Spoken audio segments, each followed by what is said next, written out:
is good, Defenders Nation, and welcome to episode 343 of the most LAFC podcast on earth. 343. Hey, that's a formation. Okay, cool. We're calling this one Market 8, Jeremy. For all of you big Lebowski fans, Jeremy Ebobisse really tied the pitch together now, didn't he? That is absolutely right. An incredible start to the season for LAFC in terms of our MLS Cup aspirations.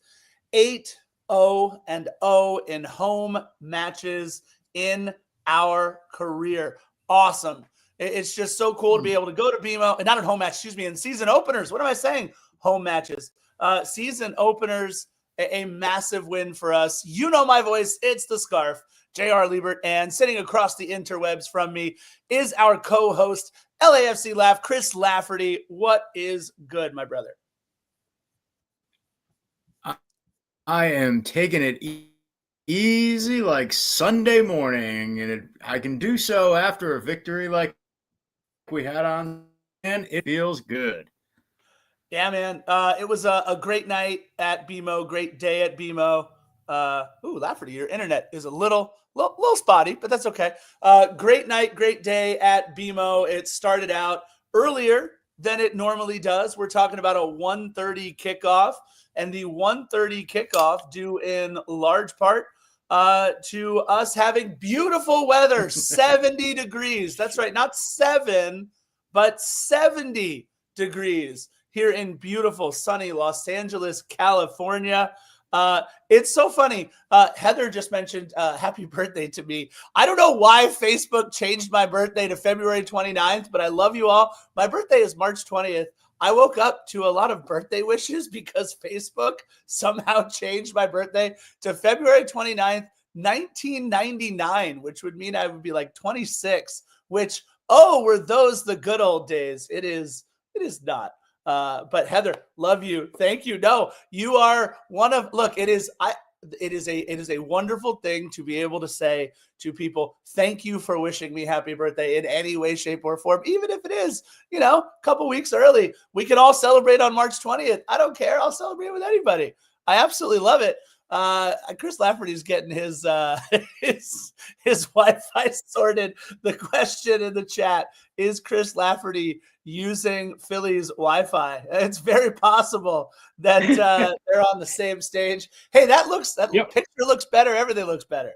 Yeah, I was trying to pull internet from Philly's house, which is miles away from mine, so it wasn't working. Yeah, no, it's it looks much better. It sounds good. I think you're all set. It feels better, which is the more. There you go. So episode. Pardon me as I get set up here.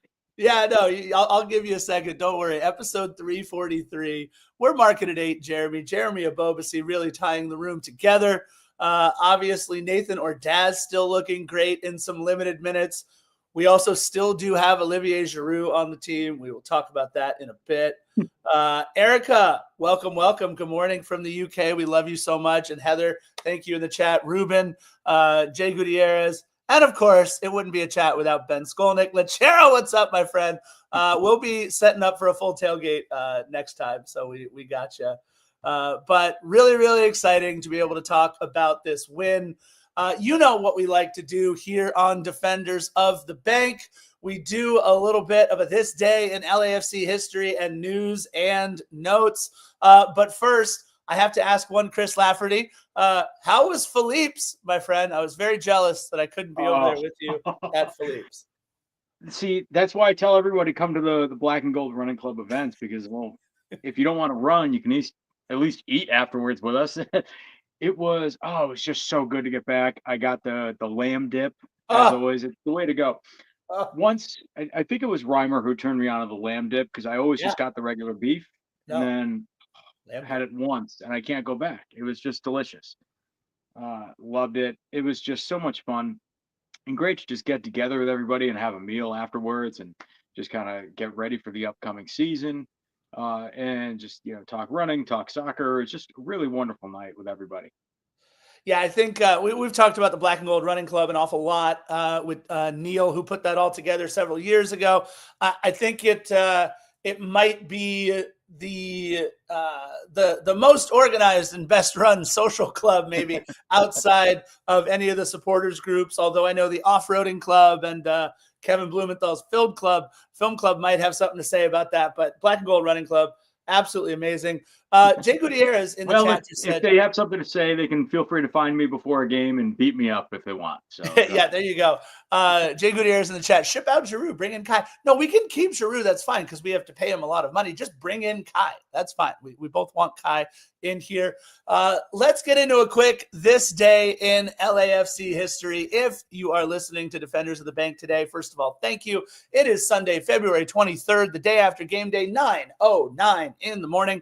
But the game was played yesterday on the 22nd, and on the 22nd, 2018, after drafting him third overall in the 2018 MLS Super Draft, LAFC signs Tristan Blackman to his first professional contract. We really have not used a lot of players that we have actually drafted in the Super Draft over the years, other than Joao Moutinho and Tristan Blackman, although I'll talk about one of those players today.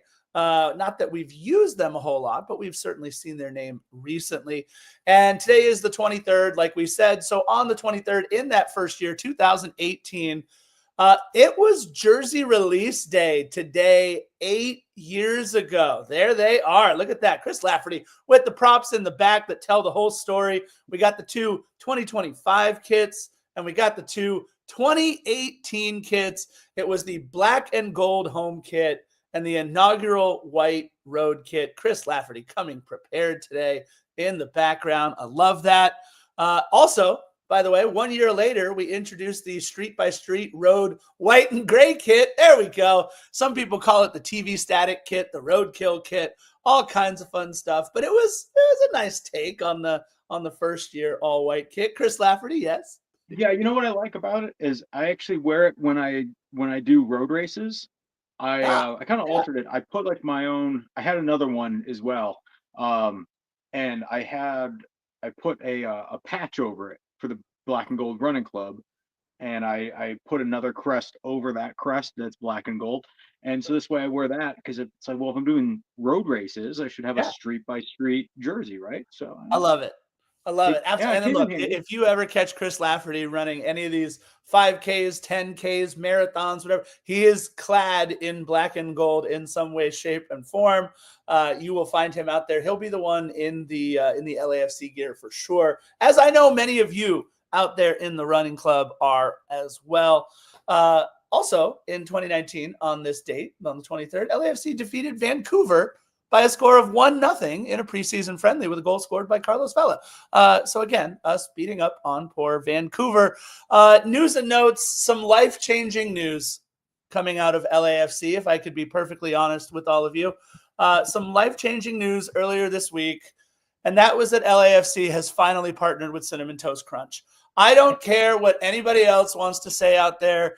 In terms of cereals, on the Mount Rushmore of breakfast cereals, nay, on the Mount Rushmore of breakfast foods. I hear you, bacon. I hear you, Egg McMuffin from McDonald's. No. Cinnamon Toast Crunch and LAFC. Are you kidding me? Chris Lafferty, how much do you love Cinnamon Toast Crunch? After the game last night, when I was on my way home, I actually circled back to a Ralph's as I was passing by it. And I said, oh, let me go and for the show tomorrow, talk about how we just partnered with Cinnamon Toast Crunch and go buy a box of it. And then it occurred to me, I don't think I've bought a box in my entire adult life, seeing as I'm someone who doesn't have children, but I left it. I left it in the aisle for those maybe more deserving of the Cinnamon Toast Crunch. But I was excited to see it. I actually screenshot it and sent it to my one of my group chats for my friends who aren't involved with soccer at all, because I wanted to spread the good word to them. And I was very excited to see it. It's one that growing up was a staple in my diet. And so I'm just happy to see the old me with the new me coming together and forming this perfect breakfast/sponsorship harmony. You know, they found a way to make it even better. LAFC and Cinnamon Toast Crunch have announced a partnership for the 2025 season, mainly because they're bringing Cinnamon Toast Crunch cake donuts to BMO Stadium, which I would like to say they were available in the press box yesterday. For all of you, I try not to hold over you some of the experiences that I get to have and that Philly sometimes gets to have at being part of the media, being part of press. You know, we get access to things that sometimes the general public doesn't get access to, you know, like the press box, so we can rub elbows with the likes of, you know, Kevin Baxter and Max Bretos on occasion. We're very privileged. No. The best perk in the history of the press box all time yesterday, Cinnamon Toast Crunch cake donuts were up there so that we could talk about them. We could try them. I don't ask how many calories, Ruben. It's Cinnamon Toast Crunch. It's breakfast food. It doesn't matter how many calories are in a Cinnamon Toast Crunch cake donut. It was lovely. I enjoyed one. But even better than that, in addition to the Cinnamon Toast Crunch cake donuts available at BMO Stadium at various in-stadium concessions this season, the partnership includes visits from the Cinnamon Toast Crunch Cinemoji mascot to BMO Stadium, as well as activations at LAFC's Fan Fest and a fan selfie cam feature on the video board during matches. My goal this season is to get my picture taken with the Cinemoji mascot, and I don't know what they're going to have at Christmas Tree Lane as these activations come to LAFC's Fan Fest, but I may not be underneath the Defenders of the Bank canopy for very often if Cinnamon Toast Crunch is over there on Christmas Tree Lane. This ends my waxing poetic on everything Cinnamon Toast Crunch. Chris Lafferty, would you like to apologize to the millions and millions of LAFC listeners for calling it merely a children's breakfast food? Yes. From the bottom of my cold black and gold heart, I would like to apologize to not only the defenders and our friends here in the chat, especially Ruben, who was most offended by my words. As well he should be. Yeah. See, it's what it is Cinnamon Toast Crunch is joy, and joy isn't just for children, it's for everybody. So I invite all of you to enjoy the Cinnamon Toast Crunch at your leisure. Maybe have some today. It's a beautiful day for Cinnamon Toast Crunch. The sun is shining, the cinnamon toast is crunching.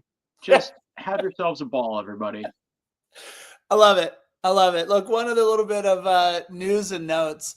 There's we talked a little bit about Adam Saldana on this podcast a couple of times. He's the good guy. The kid who was in preseason trialing with the team and then later signed his contract with LAFC 2. He is a former Galaxy player. But Adam Saldana over at LAFC 2 has been brought up a couple of times. Adrian Wabowo, if you don't know who that is, on the 18 many times for LAFC. He was signed to a first-team contract last season towards the end of the year. So he's a first-teamer. But the other name that keeps coming up that we've gotten a lot of questions about here at Defenders of the Bank is one Kenny Nielsen. Kenny Nielsen has been with LAFC now for a couple of seasons, LAFC and LAFC 2, I should say. He was originally selected by LAFC in the 2024 MLS Super Draft, that's last year, as the 57th overall pick in the MLS Super Draft. LAFC notoriously does not play, has not really developed many players through the MLS Super Draft. Obviously, Joao Moutinho, who is off having a wonderful career, and Tristan Blackman, who is with Vancouver, are the two biggest names that have emerged through the MLS Super Draft. But look, Kenny Nielsen, for the first two matches of the season and also for the Club America friendly, he has been in the 18, obviously hasn't featured, haven't used him. Nielsen is just 22 years old. He signed an MLS Next Pro contract with LAFC 2 for last season and then re-signed again for this season. Last year, he made 3 appearances, including 2 starts for LAFC 2, played 180 minutes. He was also available on the bench for one match last season for LAFC on a short-term loan agreement. And clearly, since the season has started with both our matches against Colorado in Colorado and yesterday's match at BMO, he has been on the bench. So they haven't released a press statement about this, but he must have signed a short-term deal to be on the roster for those two matches as well. He is from Irvine, California. He's represented the United States at the U15 and U17 levels, and he was also a member of the Georgetown Hoyas, the Georgetown University Hoyas, where he played for 4 years under Georgetown's college team. So look, he's got a lot of experience. He's played a lot of matches, but just hasn't done a whole lot at the professional level. So just want to give you all an idea. Kenny Nielsen, I believe he wears 45 on our roster. That's who we see making up part of the 18 that Chris Lafferty will tell you about for this match in a little bit. But one interesting note about Kenny Nielsen that I learned in my research was that he is a huge Cinnamon Toast Crunch fan. So everyone in the chat will love this guy. They'll love him more than me, that's for sure. Especially after I slandered our newest partner. Yeah, I mean, who are you on the inside? Forgive me. I hope they can forgive me. All right. Well, real quick, anyway. one last thing too today. LAFC 2 is playing apparently a preseason friendly against Orange County Soccer Club. I have no other information, mainly because I didn't research Orange County Soccer Club, their Twitter account, before doing this. But apparently, LAFC 2 is playing them in a preseason friendly. They just played against, by the way, my Loyola Marymount University Lions in a preseason friendly, which was kind of fun. So always get a chance to plug LMU sports here. That's always fun. That was yesterday. And again, it looks like today they're playing a preseason friendly against LAFC 2, but no information on anything going on there. Just a reminder, LAFC 2 kicks off their 2025 MLS Next Pro season Sunday, March 9th against Vancouver Whitecaps 2 at Titan Stadium, 7 o'clock. Make sure you guys head out to Titan Stadium this year to catch LAFC 2 for even just a couple of matches. It is so much fun to be out there and to see these young kids develop. It is a great time for the whole family. Tickets are super cheap. And real quick, since we're asked about it here in the chat, any news on Odin Thiago Holm or Artem Smolyakov? Odin Thiago Holm was listed on the out in the injury report. He is still recovering from an ankle injury he suffered, I think it was during training or one of the preseason matches, maybe against the Phoenix Rising. We showed him, and I think, Lafferty, you saw him in a walking boot or on crutches while you were out there at Coachella. Yeah, at Coachella, he was on pretty significant crutches too. They were those ergonomic design ones with the U shape on top, and he was kind of moving pretty fast with those. They were good for walking, but he I noticed that he was on 2 crutches. Obviously wasn't active. I think he had some sort of brace on his leg as well. So a guy with a lot of hype coming in, a lot of excitement around his name when we signed him.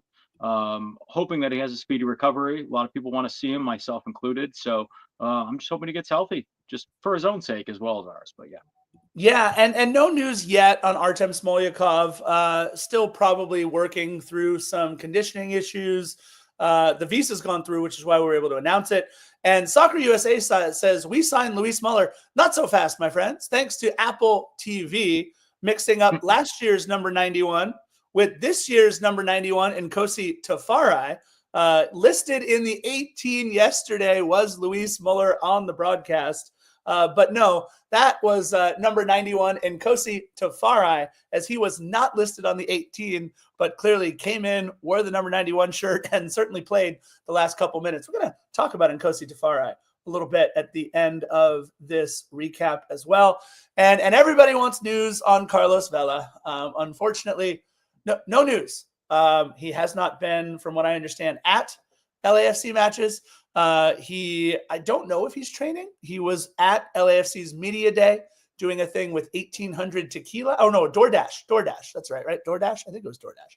Either way, he could also be doing something with 1800 tequila. I would like to do something with 1800 tequila at times. He could also be doing something with Cinnamon Toast Crunch. That would make Ruben and Heather and everyone else in the chat very happy. How great would it be, like WWE style, where the mascot dancing around, Cinemoji on the pitch, and then right before the match, the mascot rips off the Cinnamon Toast Crunch emoji and reveals it's Carlos Vela underneath the mascot, and he's ready to play for LAFC. I'm in.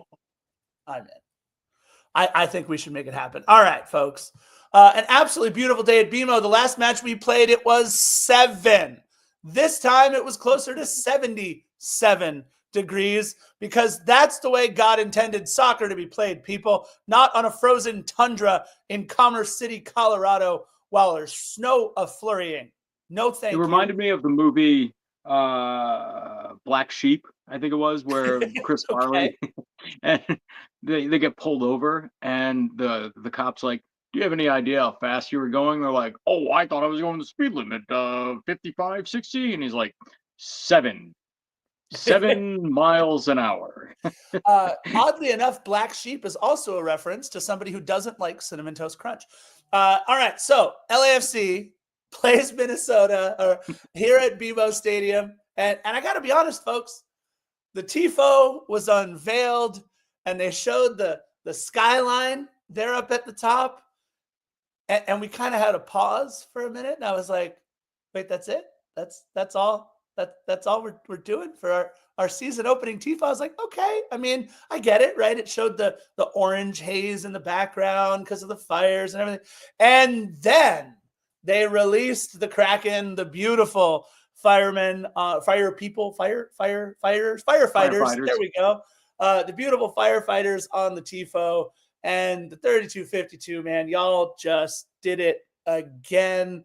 So incredible. Such a touching moment and tribute to all of our fantastic firefighters throughout the Los Angeles area that were battling, are battling, and will be battling all of these devastating fires that Los Angeles has been going through for these last couple of months.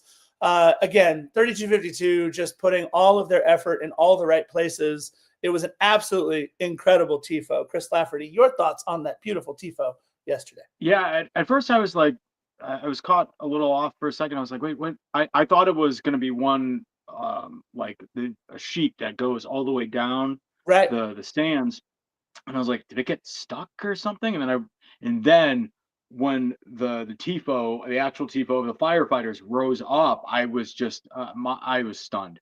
I got actually a little choked up looking at it because it was just so beautiful to see, and it got me a little emotional because it reminded me of, or it just kind of called to mind the bigger aspect of our club, is that it's not just about the play on the field, but how it really is an extension and a connection of all of the communities in Los Angeles. And there's so many people in the club that put so much work into making sure that everybody is included and recognized, and that everybody has a home at BMO Stadium with this club. And, our firefighters are such the term hero gets thrown out a lot, but I mean, just when you think of the magnitude of what they do, it's just Herculean. And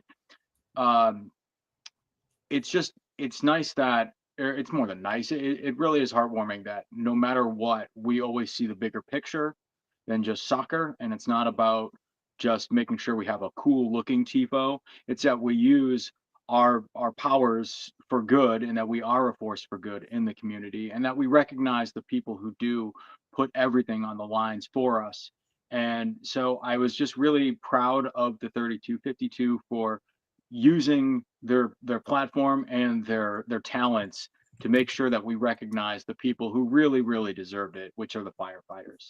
No, absolutely. It's just, again, we see it time and time again with LAFC with their TIFO game, but they absolutely got it right in terms of what they did with this one. That was really cool. I'm trying to find something on my computer. Let's see if I can.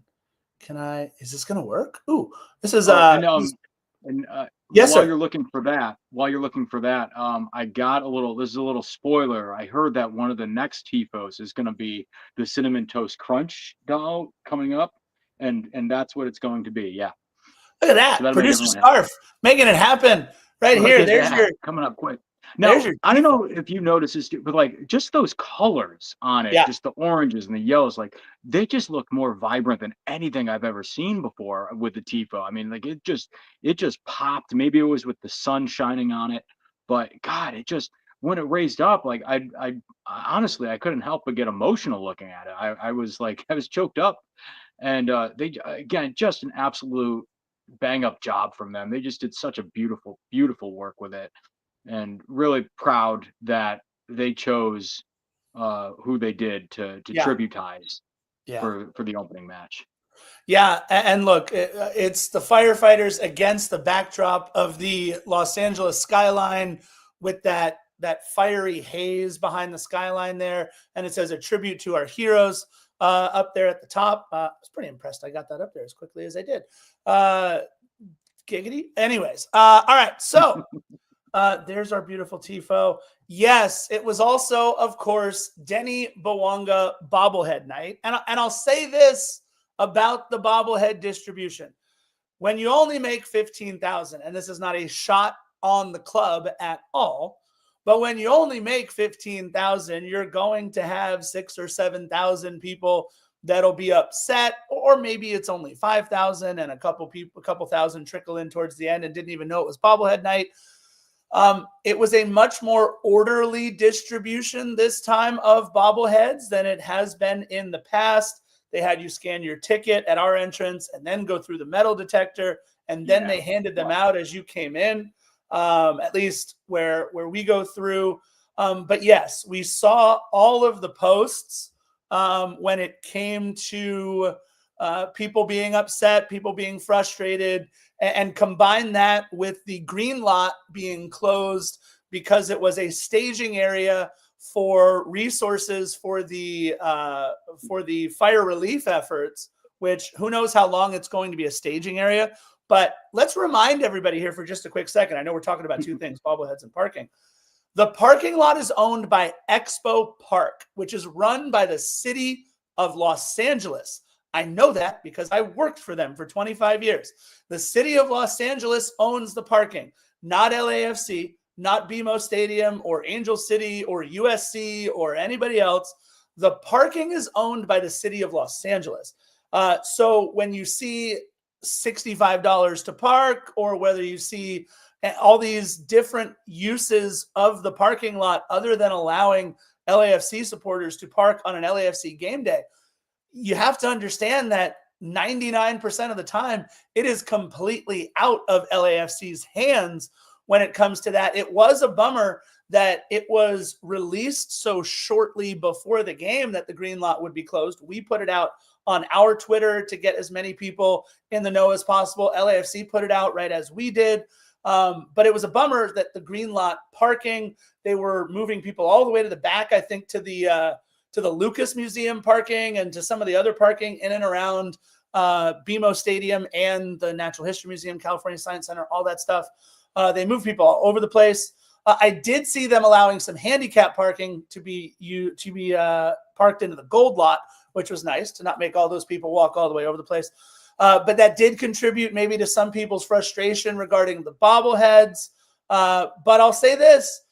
It was at least done in a relatively orderly manner. I don't know how you experienced it, Chris Lafferty, but I got there plenty early, so I was able to get my bobblehead. But other than that, I don't know. What was your take on it? Well, my take was I got there late, so I missed it and didn't have to worry about it, to be honest with you. I still have a little PTSD from the Carlos Vela bobblehead Yeah. last year. Yeah. Where it was like Black Friday going to get a TV at Walmart. And I was just like, nope, not doing this again. So I missed out. I have things behind me, as you can see, but like I don't like to have too many things. You know what I mean? So I just kind of punted on this one. I said, it looks great. I'm happy for everyone. Someone else can have mine. Yeah. But hey, and I'll just say with the parking situation, well, I took the metro down yesterday. I took the train, had a really smooth ride. Everything went well. And if you did have to park at like the Lucas Museum or elsewhere, it would if you had come out to the Black and Gold Running Club run on Friday, you would have been well versed in traversing Expo Park, because that's what we did. We did 2 laps basically through all of Exposition Park. And just wanted to give a quick thank you to everybody at the LAFC Foundation who put that on and made sure all the signs were well lit. And we had the street team trucks out there guiding everybody along the route as well. So that this way, if there was a turn coming up, they were right there. So they utilized a lot of their resources to make it successful for us. And that's my take on the parking situation. Yeah, no, look, I've got Ruben in the chat who says here too, for this reason, I always make sure to get there 2 to 3 hours early. It was organized way more efficiently, which it sounded like everybody across the board was happy with how well it was organized. There was some distribution stuff that you'll always see. It doesn't matter if it's Dodger Stadium, if it's BMO, and it doesn't matter sometimes if they're giving it one to everybody or one to just a certain number of fans. It's always tough on these bobblehead nights. I did ask Denis Bouanga in the press conference about his bobblehead. He was sitting up there, and there was a little Denis right next to the microphone. And I said, Denis, you've got Denis right there with you. What do you think? And he said, it looks great. It looks a lot like me. I'm really happy to have the bobblehead. But he said, I'm also just really happy that the fans get to have the bobblehead too. So it was kind of neat to hear Denis Bouanga's take on it. Denis Bouanga does have 3 of them, he said, as he was leaving. He said, my son really wanted one, and now he has 3. So that's, if you're looking for one, maybe hit up Denis for one. He might have an extra one for you. But that being said, I did ask him that. It was kind of fun. We tried to keep it light yesterday there as well. It was nice to have Jeremy Ebobisse in there for the first time, Nathan Ordaz in the press conference, which, we can talk about that stuff in a little bit. But from behind, by the way, head coach Eric Ramsey of the Minnesota United, who is 33, head coach Eric Ramsey looks just like Joe Jonas from behind. I'm just saying, I've never seen those two in the same room before. I don't know if they are the same person, but Minnesota United's head coach Eric Ramsey, we talked about this on One More Sleep before, but he's the definition of Ted Lasso's wonder kid, right? Like, he is Nate Shelley, but on a much different level. All the guy did was work at Manchester United as an assistant under Ole Gunnar Solskjaer, Ralph Rangnick, and Eric Ten Hag. And he's 33. He's come up from such a great program. He's the youngest permanent head coach in Major League Soccer history. And, oh, by the way, started his coaching career by beating the crap out of us 2-0 at Minnesota on March 16th of last year. So the guy knows how to coach, and now he's got himself an absolute beast in Kelvin Yeboah. We'll talk about Sangbin Jong in a little bit too, who I thought was special. But I really liked this Minnesota team. I think they are going to be a team, and I said this on One More Sleep, that is much, much better and could challenge for the Western Conference title. That's how good I think they can be. I don't think they have enough talent all the way around, but I think that the way that they are coached is getting the absolute most out of their talent.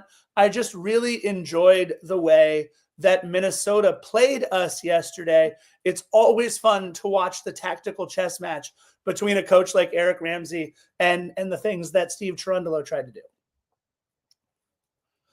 He's not only, he's a well-experienced coach even at his young age, but also he's beloved by the Minnesota fans out there as well.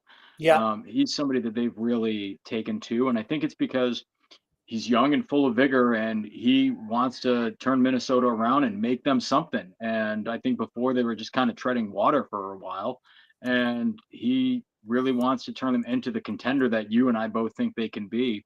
And after watching yesterday's game, the contender that I think that they will be. Yeah, no, absolutely. Look, they set a record for goals scored in an MLS Cup season for themselves last year under Ramsey. They set a record for away points, which is pretty massive. They had what was it, 8 wins on the road, I think, last year. Really, really good road team. And a team that I think we're lucky that we got to them a little bit early in the season. Obviously it's early. It's first match day. But I think we're lucky we got to them early.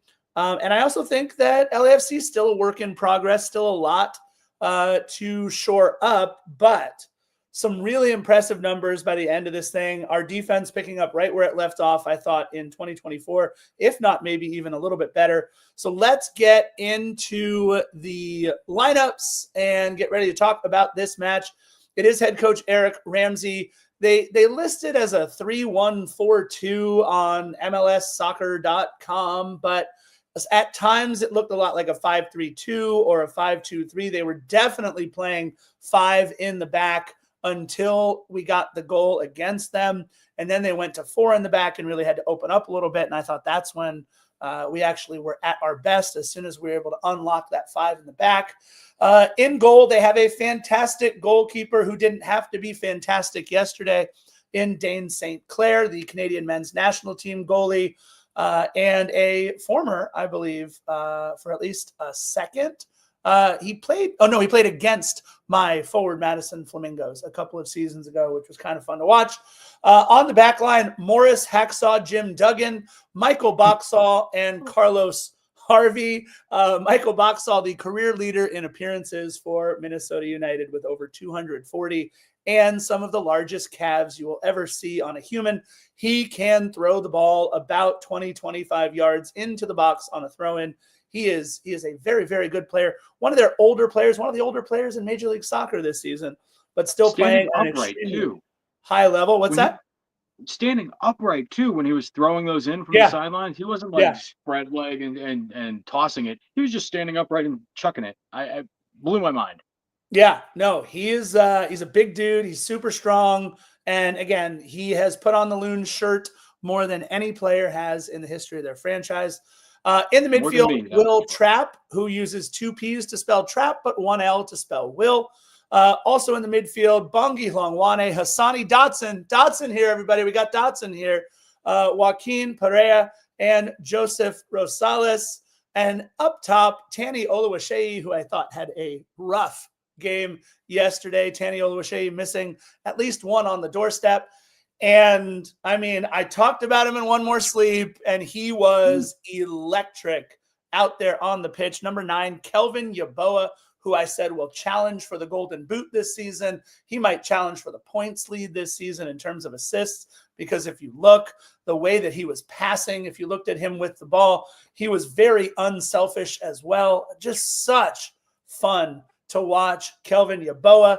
The players who played out of the 18 were Anthony Markanich, Sengbin Jong, who was pretty good in a short stint, Robin Ludd, Sam Shashua, easy for me to say, and Loic Mesanvi. That is the 18 for Minnesota. Chris Lafferty, who lined up for LAFC for our first starting lineup of the 2025 MLS Cup season. In goal, you had Hugo Lloris. Up in front of him, you had Sergi Palencia, Aaron Long, Marlin, Ryan Hollingshead. In the mid, you had Igor Jesus, Timothy Tillman, and Mark Delgado. Up front, you had an interesting front 3 combination, which Steve talked about in the presser after your question. Nathan Ordaz, the old razzle-dazzle, as I call him, Jeremy Ebobisse, and Denis Bouanga up front. No surprise there. Also in the 18, the ones who we had played were Giroux, Segura, Yayaboa, Nkosi Tafari, and also on the 18 but did not see action were Thomas Asal, Adrian Ruboa, Nielsen, we talked about, and Saldana as well. Did I totally blow that? I think it was David Martinez who got the start instead of Nathan Ordaz. Yeah, you know, you're right. Yeah. Sorry. Yeah. So, folks, here, Scarf was dreaming of Cinnamon Toast Crunch when he was typing out the lineup cards for us here, and he put Nathan Ordaz starting because he knew that would pop me, and I would say the old razzle dazzle, which I say at any chance that I get. But no, so sorry. We had interesting front 3. We had David Martinez, Jeremy Ebobisse, and Denis Bouanga lining up for the first time together. I believe those 3 were out there. Yes. Yeah, that was The my old fault, razzle you guys. dazzle, David Martinez. Yeah. Listen, producer Scarf can get a Tifo picture up, no problem, real quick, but apparently can't get the 11 correct today. It was David Martinez, Jeremy Ebobisse, and Denis Bouanga with Nathan Ordaz in the 18. I did ask. Sorry, go ahead. In honor of Will Ferrell and Anchorman, in fairness, I will just read whatever is on the teleprompter. So you got to be careful with me. Yeah, look, it was a fun day yesterday. I forgot. Oops. Look, couple of quick things about the lineup. I did ask Steve Cherundolo about Jeremy Ebobisse starting over Olivier Giroud at the number 9. And what he said very simply was, yeah, it has a lot to do with last Tuesday and this Tuesday coming up. Obviously, having to manage 3 games in 8 days, what he decided to do was a little bit of roster rotation, right? So maybe Marlon getting the start over a player like Eddie Segura. We saw Maxime Chanot, Odin Thiago Holm, and Lorenzo de la Valle listed as out on the injury report. So we knew we weren't going to have Chanot, but maybe a little rotation between Eddie Segura and Marlon. I absolutely loved Yaya Boa and Nkosi Tafari. We'll talk about them as they come in a little bit. But on the broadcast, we do want to make sure we mention this one more time. It listed number 91 as Luis Muller. We no longer have Luis Muller on the roster. It was supposed to be Nkosi Tafari.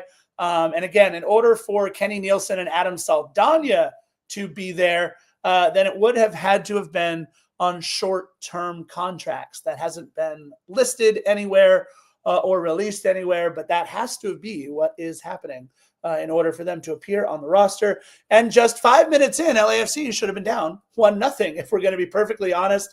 The first good chance goes to Minnesota with Kelvin Yeboah with a very special first touch to skirt the defender. He had this beautiful little short ball to Hassani Dotson. And luckily, Igor Jesus, who is not the fastest midfielder on the planet, he is not going to win any races between some of our other players out there, but he always seems to be putting himself in a really solid position defensively when he's asked to track back. He partially deflects this little cross from Hassani Dotson over to Tani Oluwaseyi. And if not for that little touch, I think Oluwaseyi is able to step into one and really get a lot on it. However, he has to take another smaller touch, and he pushes it well wide from what was, Brian Rodriguez range that you're normally able to knock it into the back of the net. But unfortunately for Tani Oluwaseyi, missing the target completely. And I thought, yikes, we could be down 1-0 just that quickly because of one special touch from Kelvin Yeboah. But because of good defending there by Igor Jesus, we're still knotted at 0. So that was a hair-raising couple of minutes there right as we kick off the match. Yeah, I definitely got a little jolt going through everybody, at least for me. Because especially for a lot of us, this is our first look at all of our new players that we have. We talked on a previous episode about what was it going to look like with Jesus in the mid, as a young player. And I think that overall I was really impressed with him. But to start out, it was, there was a little bit, not uncertainty with him, but I think it was just a little bit of Minnesota didn't make it easy on him for sure.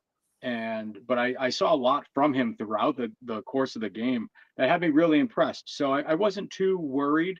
I felt like I give a lot of grace to this team anyway. Like starting out, I think it was going to take a little bit of time to just still get familiar and feel out the game with everybody in there. But overall, yeah, I think Yeboah for Minnesota was just going to be a theme throughout the whole game, and he was setting the tone very early, especially in those first 5 minutes. No, for sure. I thought one thing that was interesting too about Igor Jesus is on defense, what Minnesota seemed to do was to continue to attack him in particular, for sure. They ran right at him a couple of times.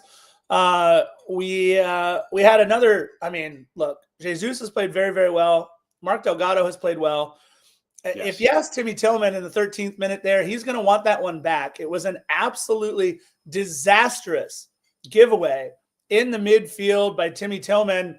And oh, dear God, if you're going to accidentally pass it to anybody on the other team, Can it please not be number 9, Kelvin Yeboah? He was 1v1, took a couple of quick touches, and released a laser beam from his foot that got underneath Hugo Lloris. It took a little hop on the turf right there at the bottom, right near the goalpost, underneath Hugo Lloris. It deflects off the inside of the post and all the way back across the mouth of goal and over to the opposite side of the pitch. I mean, Hugo, he was in position, but Yeboah got so much on it. How disastrous would it have been? 13 minutes into the season, LAFC potentially down 2-0 because of an awful giveaway and one moment of brilliance by Kelvin Yeboah. That was danger time there. Well, and it was a little unnerving because I think we've talked about the entire offseason. Like, well, our defense is going to be our strength, and our defense is solid. It's everything else that's in a little bit of flux. And then here we were early on, really getting it taken to us by Minnesota's offense, wondering how our defense would hold up against them. Ultimately, they did well, but it was a little rocky at first for our defense, which was not really expected, if you ask me, going into it. Yeah, I think it's going to take a little bit of getting used to. We've had several combinations already on the back line. Maxime Chanot not yet healthy. Lorenzo De La Valle not yet healthy. So we've seen Marlon. We've seen Eddie Segura. We went to 5 in the back towards the end of this match and towards our last one as well, or towards the end of the Club America match with Nkosi Tafari. So we've seen a lot of different things going on in the back. There was lots of chaos in the box just a minute later after that post attempt. And they eventually called this a shot on target, which I thought it absolutely should have been. But we had 5 or 6 players actually trying to clear this ball out of the box. Finally, Ryan Hollingshead able to get a foot to it, but bounces it right off of Kelvin Yeboah. And if not for Hugo Lloris being right there and able to make a very quick save, potentially 3-0 after 14 minutes. I mean, danger, Will Robinson, danger for sure, as they do eventually call this one a shot on target. I know during the match, if you were at BMO Stadium, the final stats listed them as only having 1 shot on target, and that would come much later. But MLSsoccer.com did change this to a shot on target. Genuine Cougar, I will mention Ryan Hollingshead later here. I think Ryan Hollingshead actually had an excellent game yesterday defensively. I think, unfortunately for Ryan, when we asked him to be part of the offense, he looked like he was about a step slow. There were a couple of times where he literally had to play the ball backwards instead of forwards or turn all the way around. It wasn't a great offensive game for Hollingshead, but I'll tell you why he had a great game when we get to the end of all of this. And then real quick, David Martinez, rounding out kind of our talk about the first half. It was a very slow first half after the 18th minute, if I'm being perfectly honest. But David Martinez beginning to show the reasons why, kind of picking up maybe where Kiki Oliveira left off a little bit, attacking several defenders. I mean, in that 18th minute, he used a couple of very small touches to get through 3 and 4 defenders. And then what he was able to get off of his left foot so that ball sailing just over the opposite corner of the crossbar. I mean, I love when, who was it? It's Taylor Twellman, right?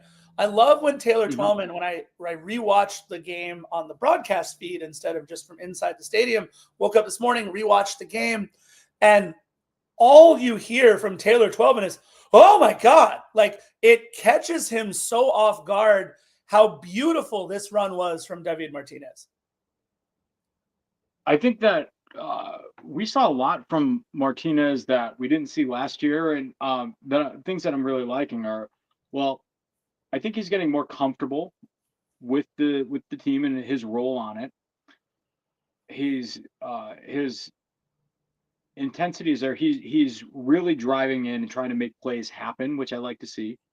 But also we're using him we're using him for throw-ins. We're using him for corner kicks. And yeah, I think somebody just in the chat mentioned it. Who was it? Oh yeah, Genuine Cougar. nice to see Martinez taking the throw-ins and the corner kicks because it leaves Denis on the pitch to make something happen. I mean, like our best goal scorer is, usually the one serving, and I really like to see him out there when we're trying to make a play happen. If not on the first, maybe the second effort. But the service from Martinez has also been really, really well, and it's been helpful. I'm watching the placement of the ball as they go in from him. I think he's putting them right in good places for our guys to have a chance to make a play. So I like to see that element of his game growing as well as his skill out on the pitch.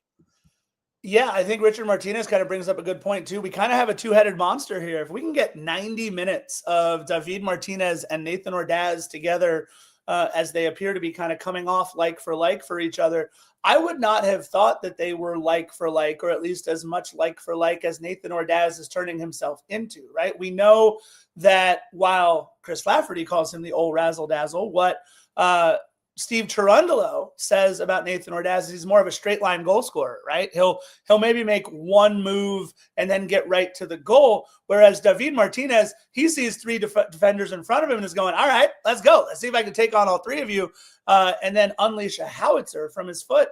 But I think what we're seeing is if this is the effort, what we saw yesterday from David Martinez, and we know what we've seen from Nathan Ordaz in several moments already this season, that is going to be an absolute load for the defenders to have to worry about.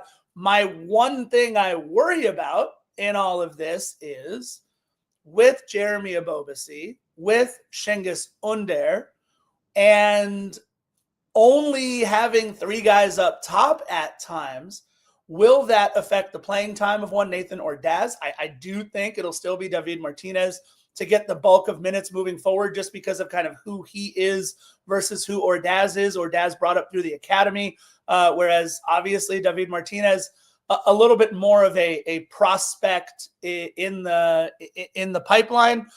I don't know, but they absolutely look great on the pitch together, and I'm really excited to see what we get from them, even if Cengiz Under is going to be taking minutes away at some place up top. Well, it's a problem that I don't think many of us expected to have, right? I mean, like coming into the season, it seemed like everyone was saying, what are we going to do? We have Bawanga and who else after him, right? And then, people haven't been pleased with the production of Olivier Giroud, so they weren't really expecting much from him when they forecast the season. Martinez, still young, they weren't really sure what they were going to get. Felt like we just weren't replacing fully guys like Chicho or Vela from the past, and then having lost Bogusz and Oliveira, I think people were pretty concerned about how the offense was going to look. But now we really are setting ourselves up where we might be having an embarrassment of riches if these guys like Martinez and Ordaz continue to progress at the way that they have.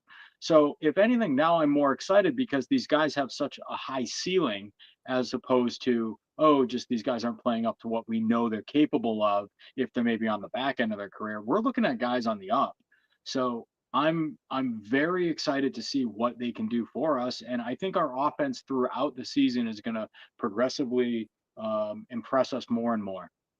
Yeah, it's going to be interesting. The one player I think that they might have to take a look at is Timothy Tillman in terms of if we leave David Martinez out there, along with Denis Bawanga, Olivier Giroud, maybe that's where a Cengiz Under finds his minutes at like a hybrid midfield role, maybe something like what we did with Kike Oliveira at times last season.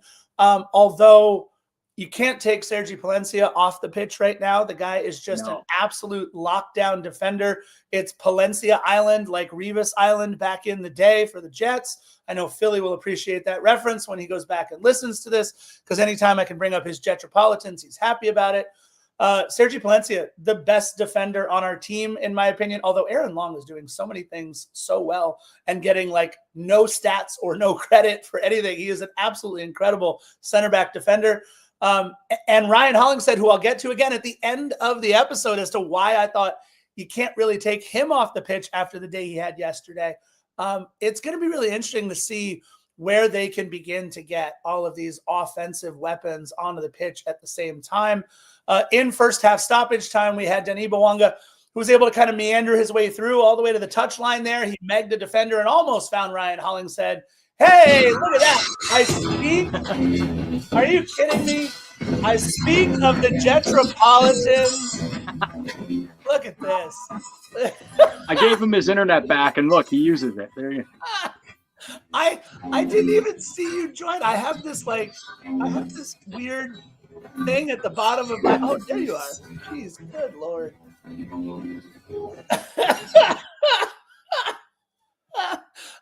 Everybody, I give you Philly 316. You gave me a couple of buzzwords to work off of throughout the course of your podcast. 1, WWE. 2, youth and vigor. 3, the Jets. And last but not least, Philly. So I figured, F it. Let me come in with a bang. Hopefully the music kicked things off. I'm covered in beer now and water. I was smart enough to only use one can. Hopefully Panda doesn't have to clean up the floor of Philomonster Studios. That's going to be on you, my friend. Philly, everybody has asked for you quite a bit on this podcast. Let me ask you, the first half ends 0-0. Your thoughts on the first half before we get into the second half? No thoughts. I was calling a basketball game, so I legitimately had no thoughts on it. But of course, I kept the score up and running during my Spectrum Sportsnet broadcast. I got in the car right around the 65th or so minute, just in time, though, for the action. But obviously, I don't want to spoil this mother trucker. We'll wait till we get to that part. All right. Well, as you can see, everybody, it has turned into a three-headed monster here at Defenders. We've got one Christian Philly Philemon live from world-famous Philomonster Studios, as well as LAFC Laugh. And I know there are gremlins all around this, although they might be afraid of all the beer. Not after that intro. They're lapping up the beer off the floor right now. You're going to have some drunk cats. Look, on Denis Bouanga bobblehead night, Denis did all he could to try and get himself on the score sheet, to try and get himself an assist, something going on there. How about an excellent pass from Marky Delgado there in the 52nd minute? But look, good defending by Carlos Harvey, right? Harvey bodied him up the entire way down, and not a whole lot that Denis could do. Sometimes, as Philly likes to say, you have to tip your hat off to the defender, and that was exactly what we need to do there with Carlos Harvey. Jeremy Ebobisse getting a shot off in the 56th minute to kind of make you account for Jeremy Ebobisse. And the reason why you have to account for Jeremy Ebobisse is because what he is able to do in the 78th minute, kicking things off with a bang. And I want to say this, if you go back and watch the play, it actually all starts 70 yards away from goal with Jeremy Ebobisse bodying his defender away from the ball, making a small touch pass to Nathan Ordaz, and now you have 5-6 more passes on the way to our first goal. An absolutely incredible one. And again, Mark Delgado. It's Mark Delgado off the, outside of his foot with this little kind of curving pass to Denis Bouanga. Denis Bouanga draws 3 defenders, finds Nathan Ordaz, and this time it was nice. Ordaz got the ball off his foot real quick and got it over to Jeremy Ebobisse. And from way downtown, bang, Jeremy Ebobisse at the top of the 18. He scored more goals against LAFC than anybody not named Zlatan Ibrahimovic. And he finally has one in a black and gold shirt. LAFC up 1-0, and it might be the Undertaker streak continuing at WrestleMania to continue the wrestling references. LAFC up 1-0 in a season opener. Philly, your thoughts? In the beginning, well, not the beginning, but prior to the beginning of the season, when we signed Jeremy Ebobisse, there was a lot of negative commentary I saw on social media. And if we're going to stick to the veins of wrestling, after that goal by Jeremy Ebobisse, only got 2 words for you haters. Suck it. Jeremy Ebobisse is a fantastic pickup. 27 years old, an LAFC killer, now a Minnesota killer. For all y'all who doubted him, get the F out of here. Jeremy Ebobisse, baby, he's going to be a stone cold killer this season. Chris Lafferty. Well, all I know is that there were a lot of beer showers in the North End, just like there were in Philomonster Studios about 5 minutes ago. So, Telling me. hey, let's keep those celebrations going. I love it. Yeah, and look, it's great to have. It's great. Oh, we got Carlos Vela back in the chat, everybody. If you missed one more sleep, we had Carlos Vela, Denis Bouanga, and Olivier Giroud all in the chat at some point.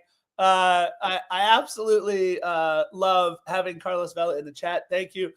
Philly's got the bobbleheads going right They're there. holding hands together and they're jotting down the field. Something that we may or may not see ever again, but at least we're seeing it right now. Look, there are definitely a couple of opportunities after this, especially one with Nathan Ordaz on a break and then kind of not knowing what to do with the ball. My buddy Nate, get the ball off your foot, get it over to Denis Bouanga, and let the big boys eat up top. But you know what? It was a lot of fun for sure watching Nate. He took a spill right at the end, was kind of lying face down and just slammed the turf a couple of times. I mean, he was so frustrated at himself for the way that he led that break. But what we saw for LAFC, obviously, is after Jeremy Ebobisse scores the goal, Jeremy Ebobisse subs out. That was a quick one there. Jeremy Ebobisse probably looked over and saw Giroud ready to come in for him. And everything changed. Jeremy Ebobisse gets the goal. Olivier Giroud comes on.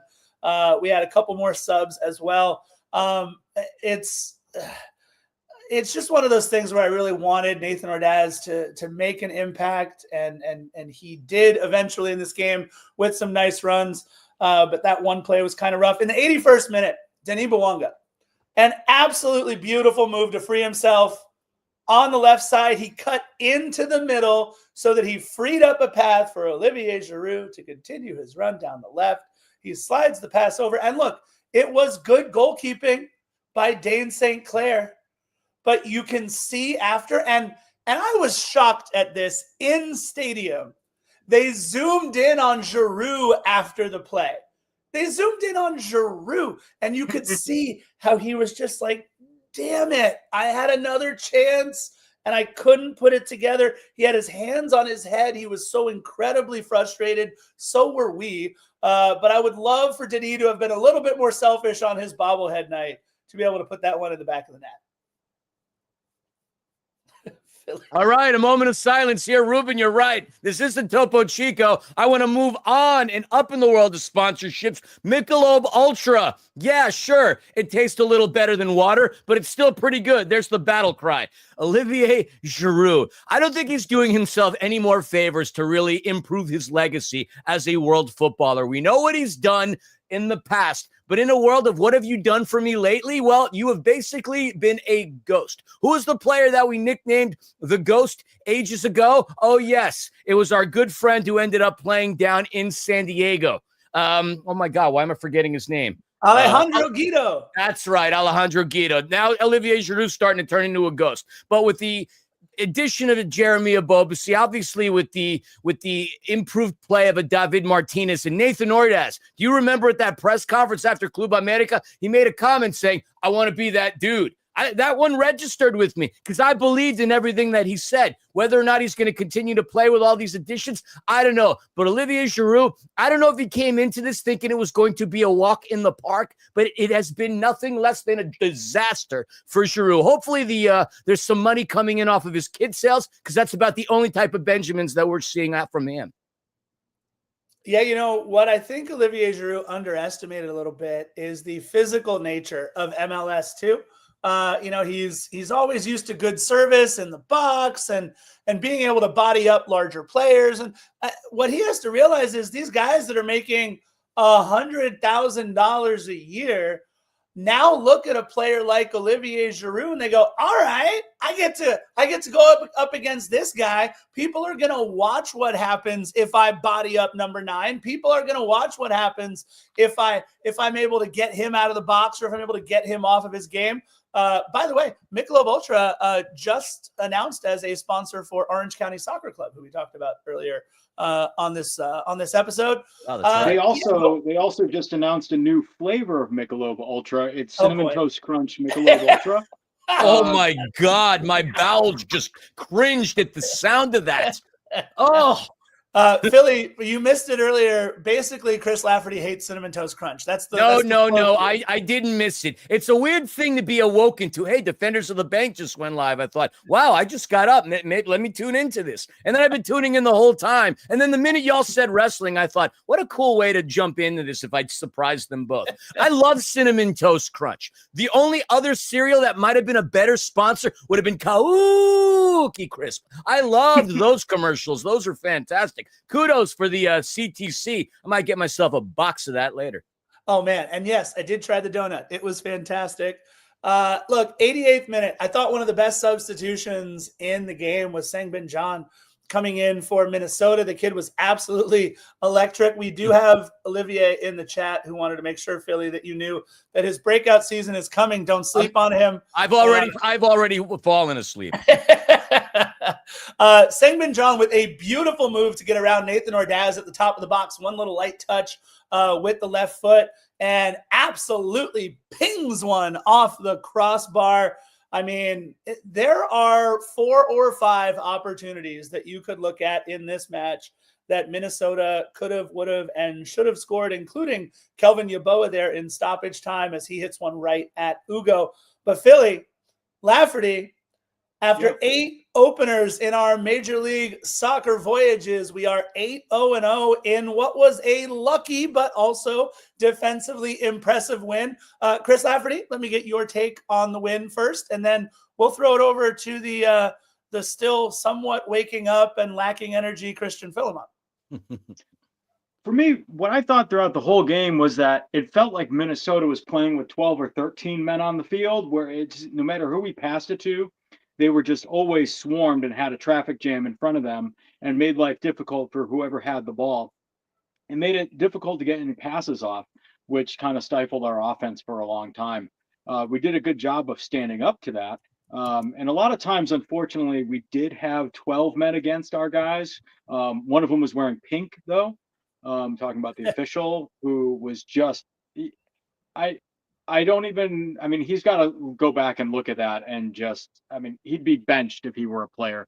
It was pretty bad. And I don't use the referee excuse a lot, but there's a lot of stuff that me, a layman with soccer compared to him, it just was like, how do you not see that? I felt like he was just cosplaying as a referee and wasn't an actual ref. But I think 2 things that stood out to me. Our defense, like I said, I think we're missing Chanot right now. I felt like Sergi bailed out Marlon a lot. There was a lot that was getting through him, and Palencia was there to kind of save the day for us a lot. So I think Marlon got better as the game went on, which was encouraging to see, but it was nice that Palencia was there to shore everything up for us.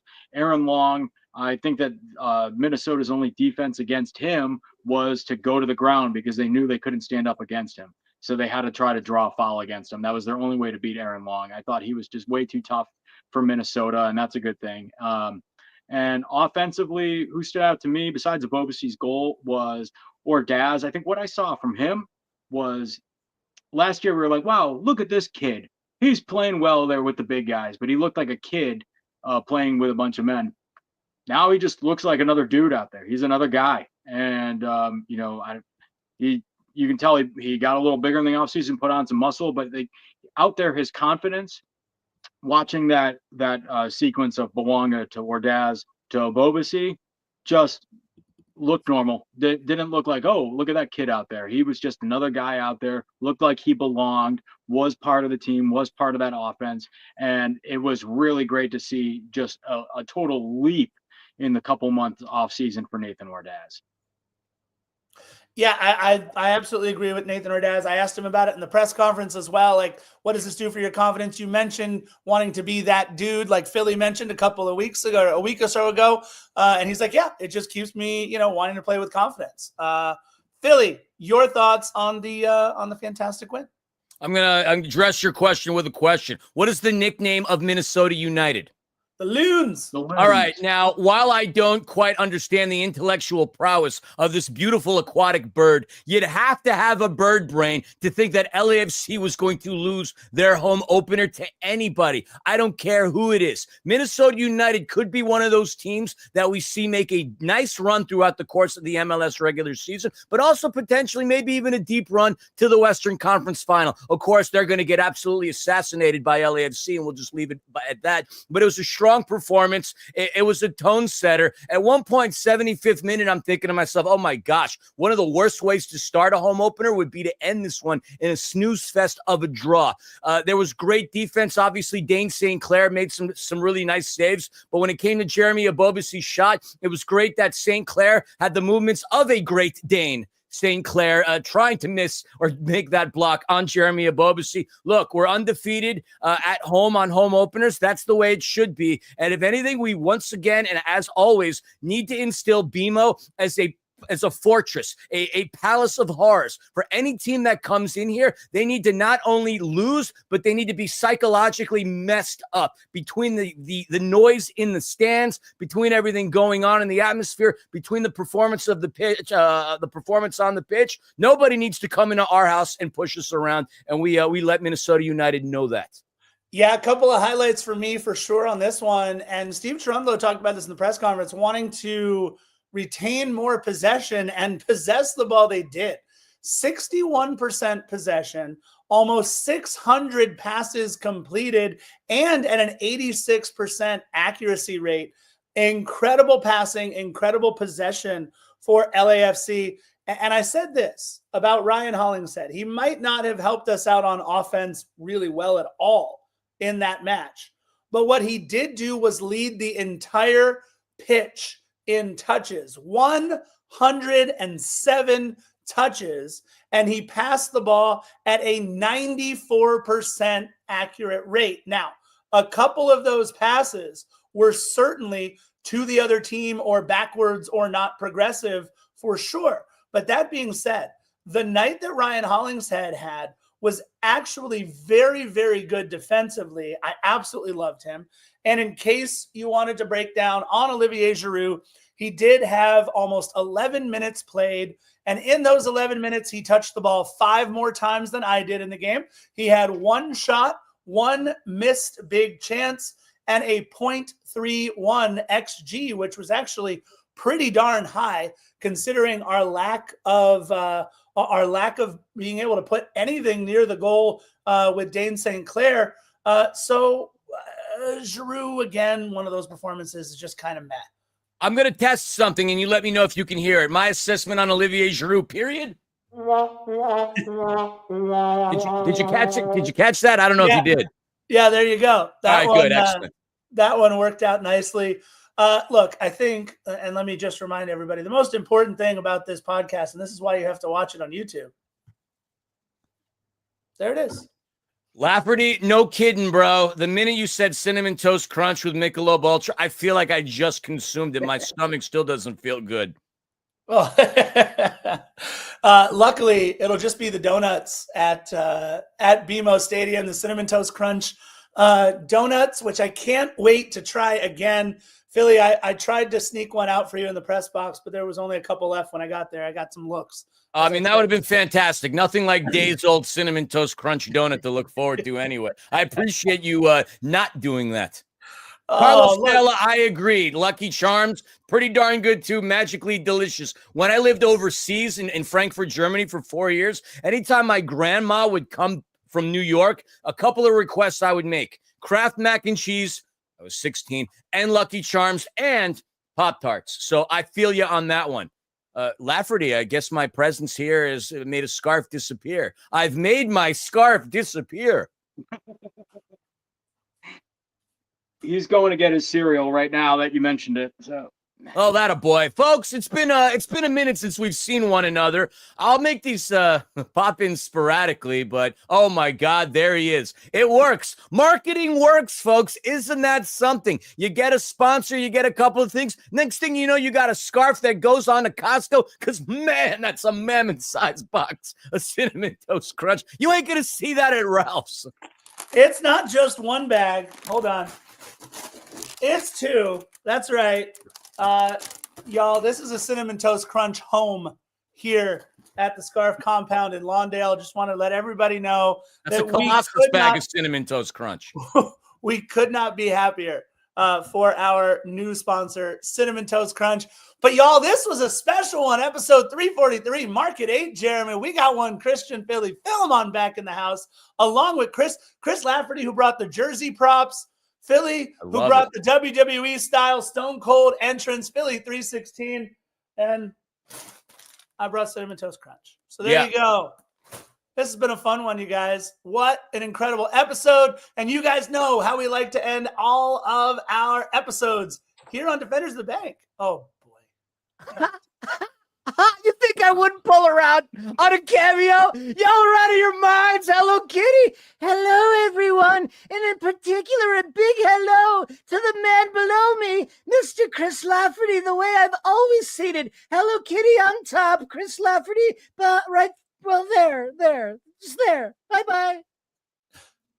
Bye-bye.